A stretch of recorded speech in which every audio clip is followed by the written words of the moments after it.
ആലപ്പുഴയിലെ നവകേരള യാത്രയ്ക്കിടെ മുഖ്യമന്ത്രിക്കും മന്ത്രിമാർക്കുമെതിരെ യൂത്ത് കോൺഗ്രസ് പ്രവർത്തകർ മുദ്രാവാക്യം വിളിച്ചതിന് പിന്നാലെ മുഖ്യമന്ത്രിയുടെ ഗൺമാൻ അനിലിന്റെ നേതൃത്വത്തിലുണ്ടായിരുന്ന അക്രമത്തിനെതിരെ പ്രതിഷേധം ശക്തമാവുകയാണ്.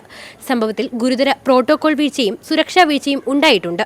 കേരളത്തിലുടനീളം മുഖ്യമന്ത്രിയും മന്ത്രിമാരും നവകേരള യാത്ര എന്ന പേരിൽ സഞ്ചരിക്കുമ്പോൾ മുഖ്യമന്ത്രിയുടെ സുരക്ഷയുടെ ഭാഗമെന്ന തരത്തിൽ യാത്രയുടെ തുടക്കം മുതൽക്കേ തന്നെ നിരവധി അക്രമങ്ങളാണ് കേരളത്തിൽ അടിച്ചുവിടുന്നത്.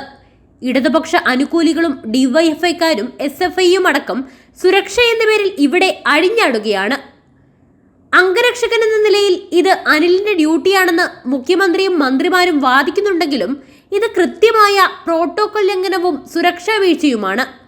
മുഖ്യമന്ത്രിയാണെങ്കിലും പ്രധാനമന്ത്രിയാണെങ്കിലും വർഷങ്ങളായി അവരുടെ സുരക്ഷയ്ക്ക് പോലീസ് കൃത്യമായ പ്രോട്ടോകോൾ തയ്യാറാക്കിയിട്ടുണ്ട്.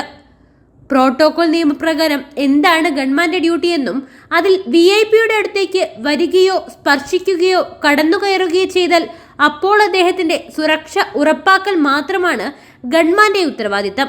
അതല്ലാതെ ഗൺമാനെ കടന്ന് ഒരു പോലീസുകാരൻ ഡ്യൂട്ടിയിലുണ്ടെങ്കിൽ അവിടെ സുരക്ഷ ഉറപ്പാക്കേണ്ടത് പോലീസാണ്. ഇവിടെ ചൂണ്ടിക്കാണിക്കപ്പെടുന്നത് മുഖ്യമന്ത്രിയുടെ ഗൺമാന്റെ ഭാഗത്തു നിന്നുണ്ടായ കടുത്ത വീഴ്ചയാണ്. ലാത്തി ഉപയോഗിക്കുന്നതിന് പോലും നമുക്കിവിടെ കൃത്യമായ പ്രോട്ടോകോൾ ഉണ്ട്. പക്ഷേ ഇവിടെ അനിൽ അതിന് വിപരീതമായാണ് ചെയ്യുന്നത്.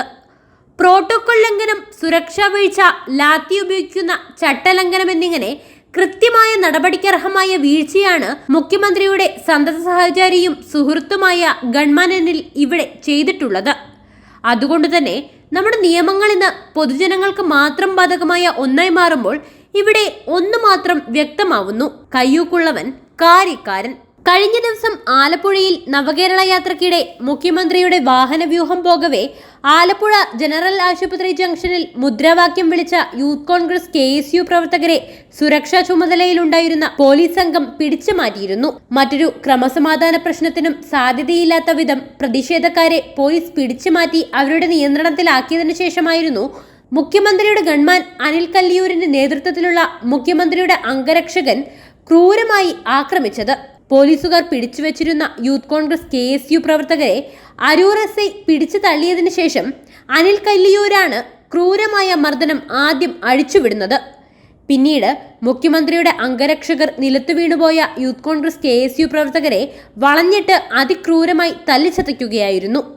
ഈ ദൃശ്യങ്ങളടക്കം പങ്കുവച്ച് സോഷ്യൽ മീഡിയയിലും മുഖ്യമന്ത്രിയുടെ ഗൺമാനെതിരായ പ്രതിഷേധം വ്യാപകമാവുകയാണ്.